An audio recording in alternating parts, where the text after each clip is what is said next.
Hello, it is Smack to the Mat. Welcome to my AEW recap, I guess. More pairings announced? No, they didn't announce anybody. So, anyways, guys, yeah, I'm going to try to keep this roughly under 20 minutes. Sorry for my NXT review. Kind of fucked up towards the end of that, but I'm new to this, so, uh, if you like what you hear, awesome. If you don't, I'm doing what I can with what I know. So yeah, anyways, last night Dynamite was on. Mm, Trying to see, did they really advance any stories? Yeah, I guess they kind of did, but I don't know. I didn't pay a whole lot of attention to it. I mean, again, I watch these at work, so, but I'm mainly listening to it while I'm working. So you take what you can, take what you get, take what you can out of that. So, but anywho, I guess let's just go ahead and start. So they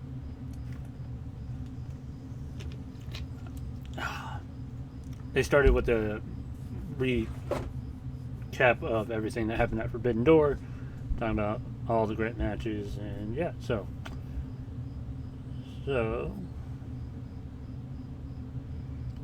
started it off right from the get go with John Moxley taking on Tomohiro Ishii or Ishii, whoever. So that was the opening match, and it was like 30 minutes, damn near. It went pretty much the distance, and obviously Moxley won that match. If you didn't know Moxley was going to win, you're an idiot. Sorry, you just are. Apparently, fans were chanting, "This is awesome." During the match, Claudio Yuta, and then Kingston came down, and Claudio was just staring daggers at Kingston throughout the whole match. Kingston would occasionally peek over at him and then peek back to Mox. So, yeah. After that,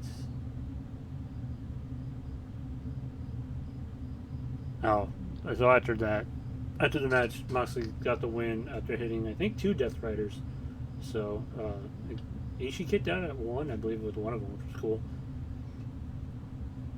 But so after that, Mox left the ring, and as he leaving, Eddie Kingston clapped and said, "Congrats, you did it all on your own. You didn't need the Combat Club to help you." Just kind of figuring something out there.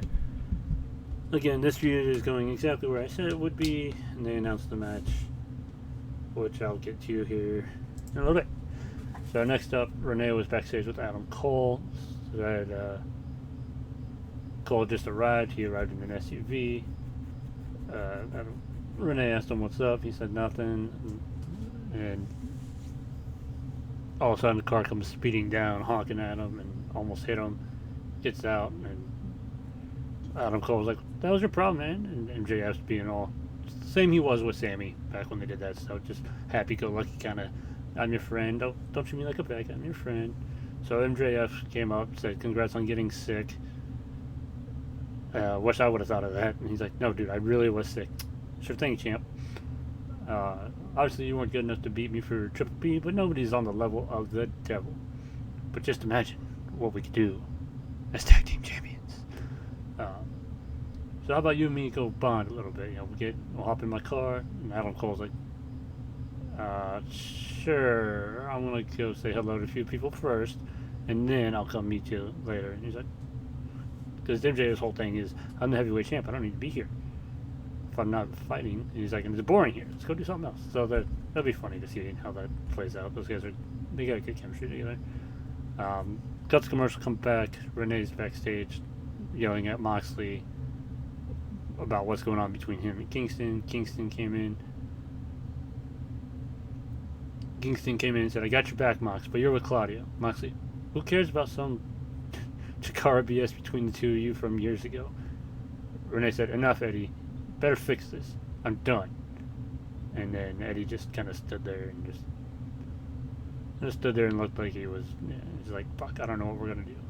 Next match, you had a trios match. Our boy, international champion Orange Cassidy, Keith Lee, and Hijo del Vikingo taking on the JAS, Red Death, and 2.0. aka Daniel Garcia, Matt Menard, and Angelo Parker. Basically, the way this match set up, I guess Garcia was calling Orange out on social media or some shit. So Tony Khan, or not Tony, they were back. It was earlier in the day. They did a segment with Orange in the backstage area, the locker room, and Schiavone interviewed him. Said, "Hey, Daniel Garcia and JS challenged you to a match." He's like, "Tag match? Oh, okay, can handle that." And he just, there's a guy like standing to the nice of him. And he just, "Hey man, you wanna partner up?" It's a dude wearing a red hoodie, big guy, and just takes his hoodie off, goes, and it was Keith Lee. And then Schiavone tells Orange, "It's a trios match. You need one more partner." Orange is like, Keith was like, "I'll see you out there." Keith walks away, and then Vikingo's just sitting there in a chair like this. Orange looks at him. Basically, Orange gives him a thumbs up. Vikingo. So that's how that match started. Your winners, the good guys, of course. Orange Cassidy, Keith Lee, and Vikingo. It was a good match. Pretty good. I don't hate admitting this, but I wasn't huge on Orange Cassidy. Kind of liked him. Kind of like him now. I mean, I've always liked him. I thought he's good in-ring guy. His comedy gimmick is like, it's not even a comedy gimmick. It's more like, yeah, cool, whatever. Like, just whatever. Don't care. No emotion. I'll just say no emotion. He has no emotions. If he wins, if he loses, he's just, yeah. So, next up we had, they're talking about how the Elite they show a repackage of the Elite versus BCC. We see, and then it shows Hangman and the Bucks backstage talking, and they're saying we're flying high after our match on Sunday. They said they had a trios open challenge for tonight. So the Dark Order, yay, the Dark Order's back, even though they got squashed, technically. So we'll see, and they're basically heels now, so we'll see what happens. Dark interrupts, and John Silver said the Dark Order wanted to accept the challenge. It was funny too, because John's talking all loud, and like, the Bucks are trying to be like, no, it's talking normal, and then like they won't let Silver talk, so he just starts yelling at him. It's great. And then Silver said, Reynolds was like, "You abandoned us for them, and now you're sorry." Asked Evil. Reynolds, "We were your friends when you were at your lowest, but tonight we're your opponents. Deal with it." So yeah, they'll do a little squabble until Kenny's back. Then Renee was backstage with Sammy and Jericho. Didn't really pay any attention to that because I didn't care. They were just Jericho basically said, him and Sting, you wanted more time, we got it tonight in our main event. Sting, he's like, how about I beat you so bad to where that paint, rub your face into the dirt basically till that paint comes up red. And I was like, ooh, Wolfpack Sting, maybe, but doubtful. So, anywho, yeah, so. Then got the commercial come back, and then we had that trios match, the Dark Order versus the Elite, Hangman and the Bucks. Yeah, good match. A lot of good, not a lot of false finishes, but a couple good spots from the Dark Order as well. Like, I'm sorry, Tony Khan, you keep bringing them up, and then you keep dropping the fucking ball with them. You want someone to take those titles off House of Black? Let the Dark Order do it. Turn them face. Let them go kick some ass. They need to. Granted, you don't have a big guy to go against Brody King, but guess what? You have John Silver and Stu Grayson. But I mean, you got to do something. You're not doing shit. And you have 3 shows. 3. Guess who else has 3 shows? WWE. Guess what WWE's doing better than AEW right now? Brand splits. Sorry, they are. But that's just my take, which I'll get to it later. I don't have enough time to deal with it now. This is AEW. We'll stick with AEW. Okay, cool. Also, if you're watching, give me a like. Appreciate it. So yeah, after the match, BCC runs down, starts beating him up with Takeshita. Denosuke came out with him. Starts beating up the Elite. Hangman and Mox took a screwdriver to Hangman. Eddie comes out to try to make the save, and they just beat the shit out of him. Mox is just chilling on the ropes like this, just looking into the crowd, waiting for the beatdown to happen because he doesn't want to see Eddie get his ass kicked for the 100th fucking time. So after the beatdown, he takes a mic and says, "We're going to settle this once and for all." So July 19th in Boston, the TD Garden, just like someone once said, and the best Vince McMahon voice I can do, goes, "Blood and guts." That was garbage. But anyways, next we have Adam Cole backstage waiting for MJF. Roddy comes up talking to him. He's like, "Yo man, can you trust MJF?" He's like, "No, I can't trust him. He's a joke, man. But play it out, see how things go." He's like, "Well, if you need," he's like, "I know. You got my back, you got yours. We're good, bro." He's like, "Good luck." And then MJF just pops up. "What's up, partner? What's up, generic white guy?" Which had me rolling, dude. MJF's calling Roddy Strong a fucking generic white guy. That was great. I don't know if MJF's just doing this shit on the fly, but that was hilarious.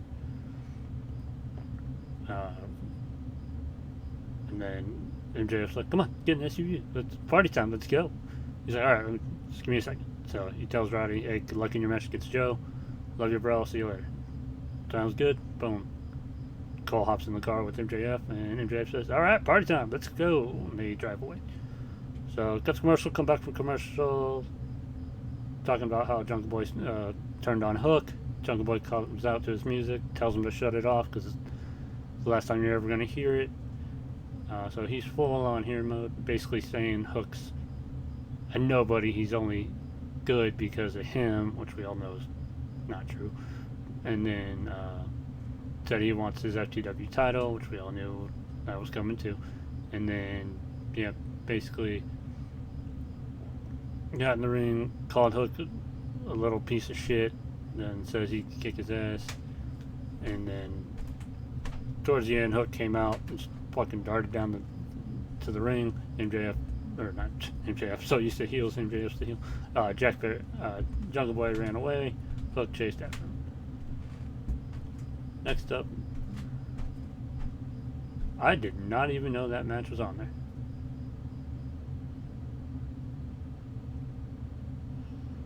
Huh. I was going to say, I don't remember hearing anything about a women's match. But, yeah, apparently Ruby Soho. So they canceled the Ruby vs. Britt.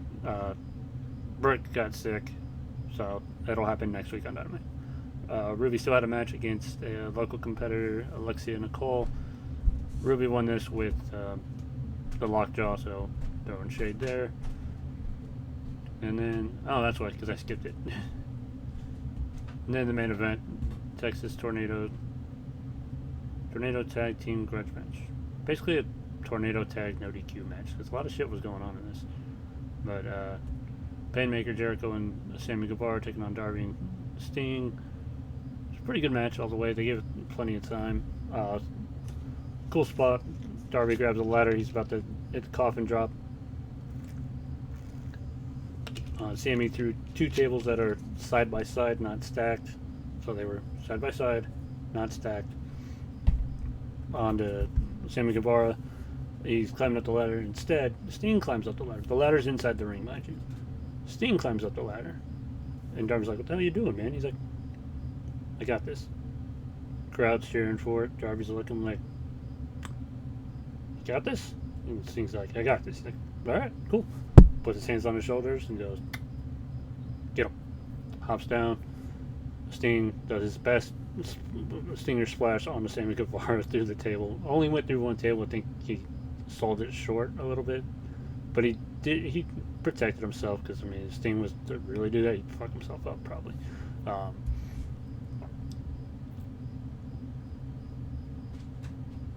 And then, yeah, reversal attempt. Jericho had the walls locked in on Sting for a good amount of time. That was towards the finish. Sting crawled over to the corner where Jericho laid down Floyd the Bat.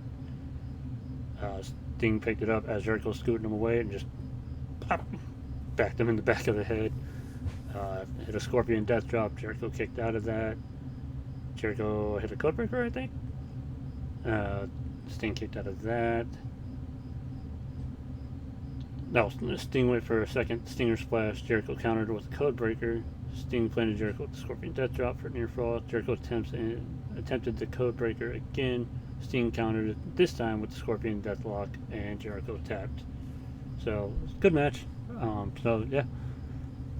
But, yeah, that's why I don't remember any women's matches happening. So, but there you go. There's my AEW Dynamite review. Money in the Bank predictions I'll probably post tomorrow at noonish. Trying to keep a schedule of posting videos at noon.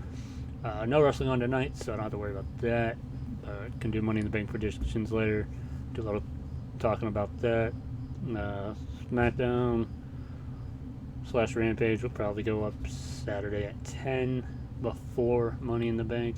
Depending on how things go, actually I'll probably post it a lot sooner than that. Depending on how things go, I might try to do a live stream or a live watch along Money in the Bank, but we'll see what happens. Anyways, thank you for watching, and hope you guys enjoyed. Like, comment, subscribe, tell me I'm a piece of shit. Thank you.